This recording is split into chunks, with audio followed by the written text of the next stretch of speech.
ఉన్నట్టున్నది. ఎవరు పెట్టిల్లు మరి? నవ్య, పిన్ని. ఇదేంది?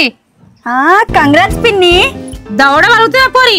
ఇది మన బాత్రూమ్ లో ఎందుకున్నది? నువ్వేమన్నా కథలు పడతానవా? అయ్యో పిన్ని, నా ఫ్రెండ్ స్నేహ ఉన్నది కదా, దాంది.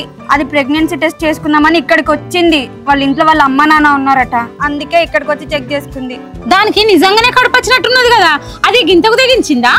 అవును పిన్ని, అది వాళ్ళ బాయ్ ఫ్రెండ్ తో కలిసి లేచిపోద్దంట. నువ్వు అట్లాంటి వాళ్ళ స్నేహానికి దూరం ఉండు. సరే పిన్ని. పోలీస్ కేసులు అవి ఇవి అని మనల్ని బదనాం చేస్తారు, బలారికి ఇడతారు. ఇదంతా మీ బాబాయ్ తెలిసింది అనుకో, మన ఇద్దరిని అంటాడు. ఈ కాలం ఆడపిల్లలు పుట్టుడే ఆశం. ఇక చూడు కంటనే ఉన్నారు. అంతా ఆగమాగం అయిపోయింది కాలం.